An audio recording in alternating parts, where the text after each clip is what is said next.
اعوذ باللہ من الشیطان الرجیم، بسم اللہ الرحمن الرحیم۔ پارہ نمبر 19 آج ہم شروع کرنے جا رہے ہیں۔ پہلے ہم نظر ڈال لیتے ہیں کل کے سوال کے جواب کے اوپر۔ کل کے جو سوال تھا وہ ہم میں سے ہر ایک کے گھر کا مسئلہ تھا، اور یہ تو دن رات ایکسپیرینس کرنے والی کچھ چیزیں ہوتی ہیں، اور آپ نے بہت سارے مسائل، بہت سارے ایشوز بتائے۔ واقعتاً نکاح ہمارے معاشرے میں بہت مشکل چیز ہے، حالانکہ اس چیز میں جو ہمیں اسلامک کانسیپٹ ملتا ہے وہ تو صرف ایجاب و قبول کا ملتا ہے کہ گواہوں کے سامنے نکاح پڑھا دیا جائے، جو کہ کل ڈیوریشن میکسیمم آدھے گھنٹے کا بنتا ہے، اور ایک کھانا جو لڑکا اپنے حسب استطاعت اعلان کے طور پہ اپنے قریب کے لوگوں کو کھلا دے، بس اس کے علاوہ کوئی تفصیل نہیں ملتی۔ پھر کس چیز نے مشکل بنایا؟ میں اگر ایک لفظ میں اس کا جواب دوں، ہمارا مائنڈ سیٹ، اور اس کا تعلق کسی ایک ملک، ایک جگہ، ایک کلچر سے نہیں ہے۔ اسلام اصل میں شروع ہی مائنڈ سیٹ بدلنے سے ہوتا ہے۔ اب یہاں پہ جو چیزوں نے پرابلم کریٹ کی ہے اس میں ہماری انتخاب، چاہے وہ لڑکے کا ہو چاہے وہ لڑکی کا ہو، دونوں کے لیے معیارات اتنے زیادہ طے کر دینا کہ جو مشکل سے ہی پورے ہو سکیں۔ ہمیں حدیثوں میں یہ ملتا ہے کہ لوگ نکاح کے لیے جس لڑکی کو دیکھتے ہیں وہ اس کا نسب دیکھتے ہیں، وہ اس کا مال دیکھتے ہیں، وہ اس کی شکل دیکھتے ہیں۔ تم نکاح کے لیے تقویٰ دیکھنا، اور یہ شاید وہ آخری چیز ہے جو ہم دیکھتے ہیں۔ اور پھر یہی ایکسپیکٹیشن ہم لڑکے کی طرف، اس کا سیٹل ہونا، گھر پہ رسپانسبلٹیز نہ ہونا، گھر کا اپنا ہونا، یہ اپیرنس بھی، یہ ساری چیزیں ہم ساتھ ساتھ دیکھتے ہیں۔ ان چیزوں نے ہمارے لیے مشکل کر دی ہے۔ اور اس کے بعد یہ کہ جو رسومات اور جو چیزیں ہمارے معاشرے میں بڑھ چکی ہیں، جو اسراف ہے، جو لوگوں کی توقعات ہیں، بہت ساری ایسی چیزیں ہم نے اپنے لیے مشکل کر دی ہیں، جس میں لینا دینا، جوڑے دینا، جہیز کا دینا، تحائف دینا، پورے خاندان کو لے کے چلنا، پھر اس میں تھیم، پھر اس میں ایونٹ مینیجرز اور پتہ نہیں کیا کیا، جبکہ ہر ایک کو معلوم ہوتا ہے کہ خرچ کرنے والا بھی مشکل سے خرچ کر رہا ہے، اور وہی پیسہ اگر اسی کپل کو سیٹل کرنے میں لگا دیا جائے، یہ بات تو ہمیں صاف صاف سمجھ آتی ہے نا۔ یہ تو عقل کا تقاضا ہے کہ لاکھوں روپے اس تقریب میں لگانے کے بجائے اگر اس کپل کو دے دیے جائیں تو ان کے مستقبل کے لیے اور بہتر ہو جائے، لیکن کیا چیز نہیں کرنے دیتی؟ اصل میں یہی وہ چیزیں ہیں کہ ہم نے اپنے آباء و اجداد کو کرتے دیکھا ہے، ہم نے اپنے معاشرے کو کرتے دیکھا ہے، تو کون ہے جو پہلا سٹیپ لے گا، اور رسپانسبلٹی کون لے گا؟ اور ہم میں سے ہر ایک کی رسپانسبلٹی ہے۔ ہم میں سے کوئی اس سے بری ذمہ نہیں ہو سکتا، کیونکہ معاشرے میں جو چلن آپ ڈالتے ہیں، جو ٹرینڈ آپ سیٹ کرتے ہیں، جو مثالیں آپ بناتے ہیں، آپ کے ذمے وہ آتی ہیں۔ آپ اچھی مثال قائم کریں یا بری مثال قائم کریں، دونوں جو ہیں وہ آپ کے لیے آگے چل کے سلسلہ جاری کرتی ہیں۔ تو ہم نے پہلے بھی پڑھا تھا کہ ہر شخص دوہری ذمہ داری اٹھاتا ہے، اپنی بھی اور دوسرے لوگوں کے بھی۔ اور دوسری بات یہ کہ جتنا نکاح مشکل ہوگا اتنا معاشرے میں زنا پھیلے گا۔ اس کے بعد ہم شروع کرتے ہیں پارہ نمبر 19۔ شروع ہوتا ہے، سورہ فرقان ہماری چل رہی تھی، قیامت کے دن کی منظر کشی کی ہے کہ آسمان سے بادل نمودار ہوگا، لوگ خوفزدہ ہوں گے۔ اس روز حقیقی بادشاہی صرف رحمان کی ہوگی، رحم کرنے والے کی، کیونکہ اس کے رحم کے علاوہ اور کوئی سہارا نہیں ہوگا۔ اس کے بعد بھی فرمایا کہ جب رسول کیسز پیش کریں گے نا اپنی امت کے بارے میں، تو وہ کہیں گے کہ میری قوم نے قرآن کو چھوڑ دیا تھا۔ یہاں پہ لفظ مہجورہ استعمال ہوا ہے، جس کے دو معنی ہو سکتے ہیں۔ ایک تو یہ کہ حجر کیا تھا قرآن کے ساتھ، اس کو مانا نہیں تھا، انکار کیا تھا۔ ایک یہ کہ حجر کیا تھا قرآن کے ساتھ، یعنی اس کا مذاق بنا دیا تھا۔ اور مذاق بنانے کا مطلب یہ ہے کہ کتاب میں کچھ لکھا ہے اور میں وہ کر رہی ہوں جو میرا دل چاہ رہا ہے۔ مذاق بنانا یہی ہے کہ کتاب پکار پکار کے کہہ رہی ہے اور میں اس کو خاطر میں نہیں لا رہی۔ اور اس کے بعد پھر قرآن کے وقتاً فوقتاً اترنے کی حکمت بیان کی گئی ہے کہ جو قرآن اللہ تعالیٰ نے نازل کیا ایک ساتھ نہیں دیا، اس لیے کہ آپ کو آہستہ آہستہ یاد ہو، اس لیے کہ نبی کریم صلی اللہ علیہ وسلم جو پیغام پہنچا رہے تھے اس میں جو اعتراضات آ رہے تھے، مراحل آ رہے تھے، تو وہ ساتھ ساتھ جواب دیتا چلا جا رہا تھا۔ پھر یہ کہ وہ دل میں جگہ بنائے، آہستہ آہستہ تھوڑی تھوڑی ڈوز آ رہی تھی تاکہ اس کی جگہ بنتی جائے، اور اس کے ساتھ ساتھ عمل کرنا بھی تو آسان ہو نا۔ اگر سارے احکامات ایک ساتھ آ جاتے تو کتنا مشکل ہو جاتا۔ اس لیے چاہے وہ نماز کا حکم ہو، چاہے وہ شراب کی حرمت کا حکم ہو، تمام چیزیں سٹیپ بائی سٹیپ نازل ہوتی رہی ہیں۔ اس کے بعد یہ کہ وہ رہنمائی کرے، قرآن ساتھ ساتھ بتاتا چلا جا رہا تھا۔ جیسے ہم نے کل ہی سورہ نور پڑھی ہے کہ جب جو واقعات آ رہے تھے قرآن خود ہی بتاتا جا رہا تھا کہ اب یہ احکامات یہ ہیں، اب معاشرے میں یہ کیا جائے، قوانین یہ بنائے جائیں۔ پھر اس کے ساتھ ساتھ قرآن کو ترتیب دینا، اللہ تعالیٰ کی مرضی سے نبی کریم صلی اللہ علیہ وسلم نے اس قرآن کو ترتیب دیا۔ پھر فرمایا کہ عذاب تو آتا رہا ہے، پہلے بھی آتا رہا ہے، آئندہ بھی آ سکتا ہے، یہ کوئی انہونی چیز نہیں ہے۔ پھر یہ کہ جس شخص نے خواہش نفس کو اپنا خدا بنا لیا، یہ ہم نے پہلے پڑھا ہے نا کہ بہت سارے لوگ اپنے آپ کو ہی اپنا خدا بنا لیتے ہیں، تو ان کی مثال دی ہے کہ وہ جانوروں کی طرح ہانکے جا رہے ہیں۔ جیسے ایک جانور ہے نا، جس طرف لے چلو اس طرف چلے گا، جہاں گھاس نظر آئی وہاں لپک جائے گا۔ تو ایک انسان جو نفس کے پیچھے بھاگتا ہے نا، نفس کسی بھی شکل میں ہو، اپنی پسند یا اپنی ترجیحات کے پیچھے بھاگتا ہے، وہ پھر جانور کی طرح ہی ہوتا ہے۔ جہاں کوئی اٹریکشن نظر آئی وہاں لپک کے چلا گیا، کوئی اصول ضابطے زندگی کے نہیں ہوتے۔ اس کے بعد فرمایا کہ قرآن کو لے کے جہاد کبیر کرو، یعنی ایک تو وہ جہاد ہے جو تلواروں کے ساتھ کیا جاتا ہے، اور ایک وہ جہاد ہے جو قرآن اٹھا کے قرآن کو پھیلا دو، قرآن سے جد و جہد کرو، ہر چیز کے خلاف جو چیز قرآن سے ٹکراتی ہے اس کو بدلنے کی پوری کوشش کرو۔ اور اس کے بعد ایک بہت ہی پیارا لفظ آتا ہے، عباد الرحمن، رحمان کے بندے کون ہیں؟ پہلے ہی آیا تھا قیامت کے دن بادشاہی رحمان کی ہوگی، رحم کرنے والی کی، لیکن رحمان کے اپنے بندے کون سے ہیں؟ اللہ تعالیٰ نے اپنے آپ سے جوڑ کے یہاں پہ ذکر کیا ان لوگوں کا۔ اچھا، جو صفات آئی ہیں نا رحمان کے بندوں کی، اگر آپ اس کو تقسیم کریں تو اس میں عبادات اتنی تھوڑی سی آئی ہیں، مجھے تو یہ لگتا تھا کہ شاید لسٹ میں ہوگا نماز، روزہ، حج، زکوٰۃ، تسبیحات، نہیں آئی۔ صرف یہ کہ شرک سے گریز اور سجدہ اور قیام اللیل، رب سے تعلق۔ اس کے بعد بہت ساری چیزیں جو ہیں وہ شخصیت کی آئی ہیں، پرسنالٹی، لوگوں سے تعلق۔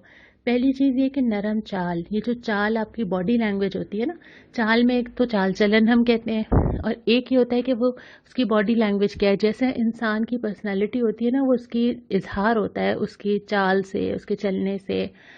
دوسری بات یہ کہ وہ خرچ میانہ روی سے کرتے ہوں، نہ بہت فضول خرچ ہوں نہ بہت بخیل ہوں۔ تیسرا یہ کہ ناحق قتل سے گریز کرتے ہوں۔ ناحق قتل کا ہم پڑھ چکے ہیں کہ جو قرآن میں قتل جائز قرار دیے گئے ہیں ان کے علاوہ کسی کی جان نہیں لیتے، جھوٹ پہ گواہ نہیں بنتے، کسی جھوٹی چیز کا حصہ نہیں بنتے، جاہلوں سے گریز کرتے ہیں، لوگوں کے منہ نہیں لگتے، اور اگر کوئی ان کے سامنے جاہل آ جاتا ہے تو وہ کہتے ہیں کہ تم پر سلامتی، اور اپنا راستہ الگ کر لیتے ہیں۔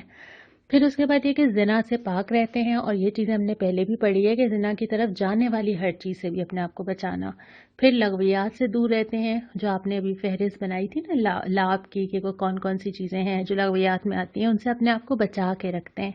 اور تیسری چیز یہ کہ پھر فکر مند ہوتے ہیں، اپنے لیے فکر مند ہوتے ہیں، اپنے گھر والوں کے لیے فکر مند ہوتے ہیں، دعا مانگتے ہیں کہ اللہ جہنم سے ہمیں بچا لے۔ یعنی ایک جو کانشیسنس ہوتی ہے نا کہ ایک انسان دنیا میں بے پرواہی کی زندگی نہ گزارے، وہ ان کے اندر موجود ہوتی ہے۔ لیکن ان تینوں چیزوں میں جو چیز سب سے زیادہ غالب مجھے اس میں نظر آئی تھی وہ یہ تھی کہ آپ کی اپنی شخصیت کیسی ہے۔ اس کے بعد پھر آگے چلتے ہیں دوسرے ربع کی طرف۔ سورہ شعراء یہ بھی مکی صورت ہے، اس کا آغاز ہوتا ہے نبی کریم صلی اللہ علیہ وسلم کو پہلے تسلی دی جاتی ہے کہ اے نبی، کہ آپ غم کے مارے اپنی جان کھو دیں گے؟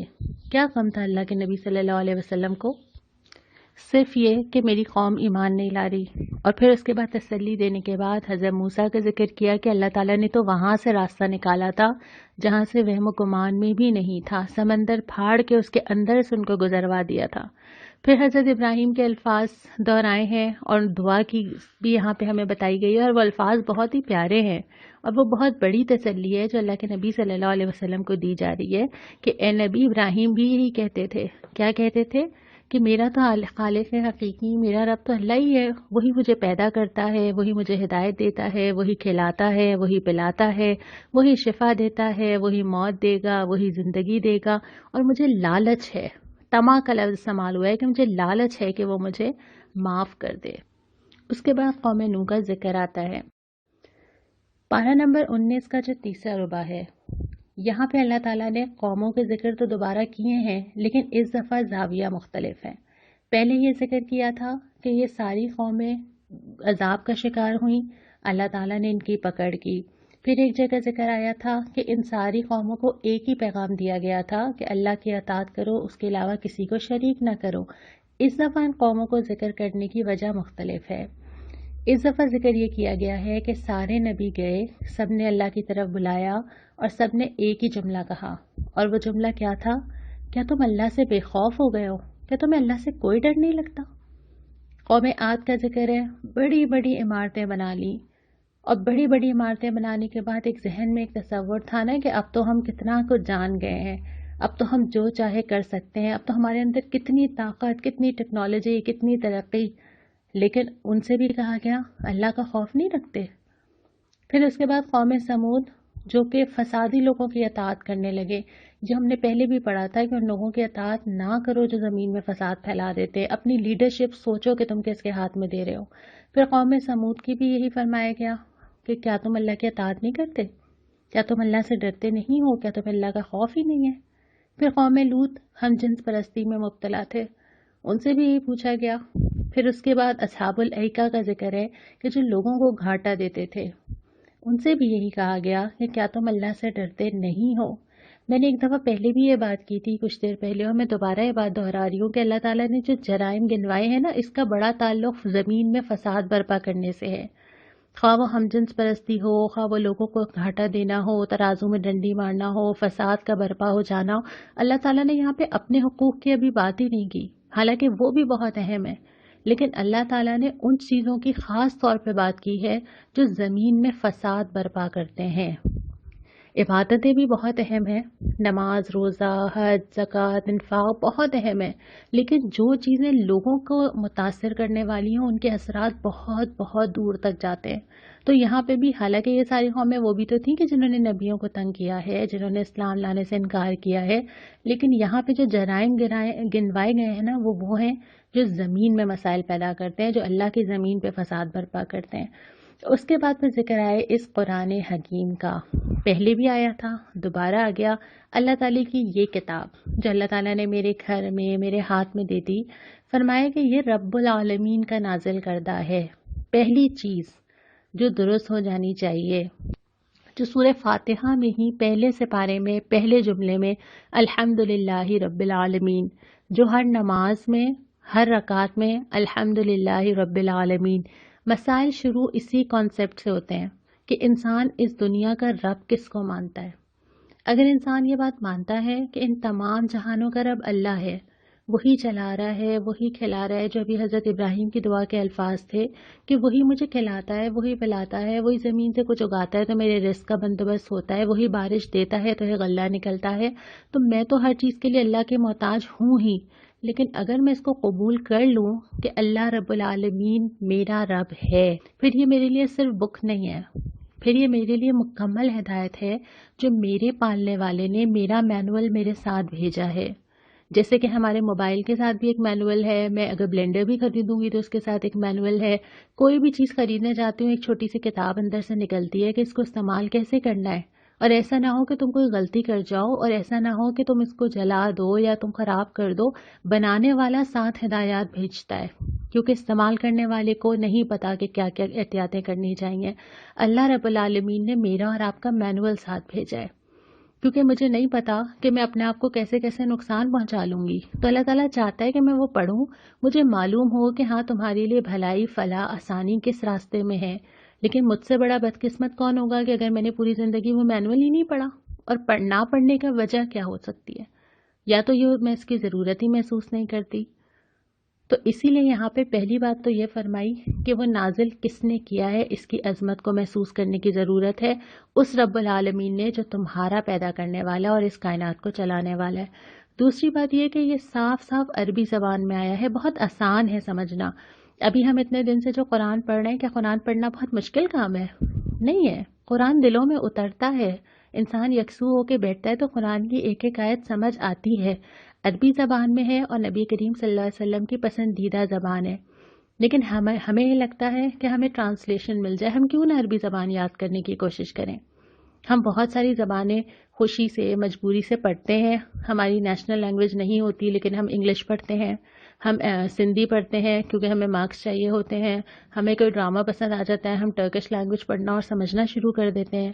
ہمیں دنیا بھر میں سب سے زیادہ بولی جانے والی لینگویجز کی فکر ہوتی ہے تو پھر ہم اور لینگویجز یاد، کبھی اسپینش، کبھی کچھ اور یاد کرنا شروع کر دیتے ہیں.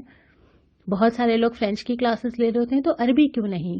اللہ تعالیٰ کی زبان جس میں اللہ تعالیٰ نے مجھ سے بات کی ہے، جس میں زیادہ اچھی طرح سمجھ سکوں، جو اللہ کے نبی صلی اللہ علیہ وسلم بولتے تھے، میں کیوں نہ عربی بولوں اور میں کیوں نہ عربی سیکھوں؟ تو ضرور کوشش کیجیے کہ جتنا پاسبل ہو ہم عربی لینگویج ضرور سیکھیں۔ تیسری بات یہ کہ یہ کتابوں کی جو پہلے آ چکی ہیں ان کی تصدیق ہی کرنے والی چیز ہے، کوئی ایک دم نئی چیز نہیں آئی ہے، بلکہ جو ہدایات اللہ تعالیٰ کی طرف سے حضرت آدم کے زمین پہ آنے کے بعد ایک سلسلہ چل رہا تھا، اسی کا تسلسل ہے جو آج تم تک پہنچا ہے۔ اس لیے اس قرآن کی عظمت کو محسوس کرنا، اس سے محبت رکھنا، اس سے تعلق رکھنا اور اس کو سمجھنا اس نیت کے ساتھ کہ میرا رب مجھ سے مخاطب ہے، بہت اہم ہے۔ پھر ہم آ جاتے ہیں چوتھے ربع کے اوپر۔ یہاں پہ شروع میں اللہ تعالیٰ نے اپنے احسانات اور نبیوں کو دیے ہوئے معجزات گنوائے ہیں۔ ہم نے سورت جب شروع کی تھی تو اللہ تعالیٰ نبی کریم صلی اللہ علیہ وسلم کو تسلی دے رہے تھے نا، آس پاس حالات مشکل بھی ہوتے ہیں، بظاہر روشنی نظر بھی نہیں آ رہی ہوتی، کیا ہوگا کیسے ہوگا۔ اللہ تعالیٰ نے یہ بتایا ہے کہ دنیا میں جب بھی کوئی ایسی مشکل آئی ہے، اہل حق کو کوئی مشکل آئی ہے، اللہ تعالیٰ ان کے ساتھ موجود رہا ہے، اور اللہ تعالیٰ نے وہاں سے ان کی مدد کی ہے جہاں سے انہوں نے کبھی سوچا بھی نہیں تھا۔ تو یہاں پہ اللہ تعالیٰ کے احسانات بھی گنوائے گئے ہیں اور نبیوں کو دیے ہوئے معجزات بھی گنوائے گئے ہیں۔ حضرت موسیٰ کو جو معجزات دیے گئے تھے اس میں سے دو اہم چیزوں کا یہاں پہ ذکر کیا ہے کہ اپنی لاٹھی کو زمین پہ ڈالتے تھے اور وہ سانپ یا اژدہے کی شکل اختیار کر لیتی تھی۔ دوسرا ان سے کہا جاتا تھا کہ اپنا ہاتھ اپنے بغل میں ڈالو اور وہ چمکتا ہوا نکلے گا۔ حضرت داؤد اور سلیمان کو بہت علم دیا گیا تھا اور خاص طور پہ حضرت سلیمان کو یہ معجزہ دیا گیا تھا کہ وہ پرندوں کی بولیاں اور جانوروں کی باتیں سمجھ لیتے تھے اور ان کے لشکر میں یہ سب شامل تھے۔ تو اللہ تعالیٰ کی جو کائنات کی ساری چیزیں نا، ہم نے اس سے پہلے غزوہ احد، غزوہ بدر اور مختلف تبصرے پڑھے تھے۔ اللہ تعالیٰ کی کائنات کی جو ساری چیزیں ہیں، چاہے وہ بادل ہو، چاہے وہ بارش ہو، چاہے وہ ہوا ہو، یہ ساری چیزیں اگر انسان ایمان پہ چلتا ہے تو یہ ساری چیزیں اس کا ساتھ دینے کے لیے آ جاتی ہیں، اور اگر نہیں چلتا ہے تو یہی ساری چیزیں اس کے اگینسٹ ہو جاتی ہیں۔ اب حضرت موسیٰ کا جو سمندر کے اندر سے گزر جانا تھا، کہ انسان کبھی تصور کر سکتا تھا کہ اللہ یہ بھی کر سکتا ہے؟ پھر مختلف غزوات کے اندر کہیں پہ بارش کا ہو جانا کہ پانی نیچے کی طرف چلا جائے، کہیں تیز ہوا کا آنا، یہ ساری چیزیں اسباب قدرت ہیں اور یہ سارے اسباب قدرت اللہ تعالیٰ کے ہاتھ میں ہیں۔ تو اللہ کی قدرت ہماری تھوڑی سی جو کوشش ہے اس سے بہت زیادہ ہے، اور ہماری کوششوں میں اللہ تعالیٰ اپنی قدرت سے اضافہ کر سکتا ہے۔ پھر اس کے بعد حضرت سلیمان نے ملکہ سبا کو جو دعوت دی تھی اور اس کو پرچہ بھیجا تھا کہ اللہ کے اطاعت میں آ جاؤ، اور اس کے بعد وہ واقعہ ہے کہ اس نے بہرحال پھر آخر میں اللہ کی اطاعت قبول کی اور اسلام لائی۔ پھر ذکر ہے قوم سمود اور قوم لوط کا، لیکن اس دفعہ ذکر یہ ہے کہ دونوں یہ کہتی تھی کہ چلو چالیں چلو، ہم کچھ کرتے ہیں، ہم یہ منصوبہ بناتے ہیں، ہم ان کو نعوذ باللہ قتل کر دیں گے۔ اللہ تعالیٰ نے فرمایا کہ ساری چالیں دھری کی دھری رہ جاتی ہیں جب تمہارے رب کا حکم آتا ہے۔ اور آخر میں ایک بہت اہم سوال کیا ہے، یہ بتاؤ یہ سارے واقعات پڑھنے کے بعد، یا میں یہ کہوں 19 سپارے پڑھنے کے بعد، یہ بتاؤ اللہ بہتر ہے یا وہ معبود؟ کون بہتر ہے؟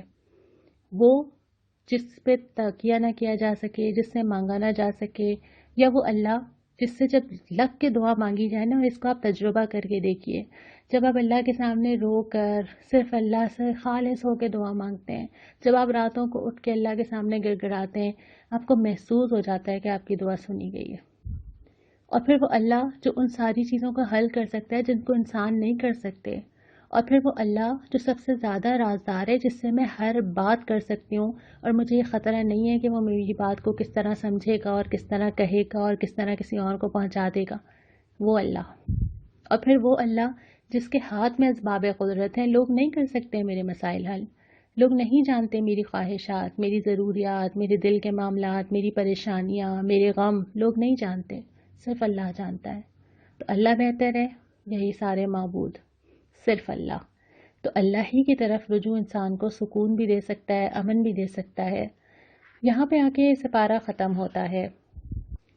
آج کا جو سوال ہے وہ یہ ہے کہ سورۃ الشعراء کی 7 آیتیں، آیت نمبر 213 سے لے کے 220 تک، ان 7 آیات میں ہمیں کیا ہدایات ملتی ہیں؟ یہ آپ انشاءاللہ تعالیٰ مجھے بھیجیں گے۔ اور آج کی جو دعا ہے، آج کے سپارے میں بہت ساری دعائیں آئی ہیں، 4 دعائیں آج کے سپارے میں آئی ہیں۔ سورہ فرقان کی 2 دعائیں ہیں، سورہ شعراء کی دعا ہے اور سورہ نمل کی دعا ہے۔ سورہ نمل کی دعا ہم پڑھ لیتے ہیں آج، اور اسی پہ ہم آج اس سپارے کا اختتام کریں گے۔ دعا یہ ہے: رب أوزعني أن أشكر نعمتك التي أنعمت علي وعلى والدي وأن أعمل صالحا ترضاه وادخلني برحمتك في عبادك الصالحين۔ اے میرے رب، مجھے قابو میں رکھ، میں تیرے اس احسان کا شکر ادا کرتا رہوں جو تو نے مجھ پر اور میرے والدین پر کیا۔ ایسا عمل صالح کروں جو تجھے پسند آئے، اپنی رحمت سے مجھے صالح بندوں میں شامل کر لے، آمین۔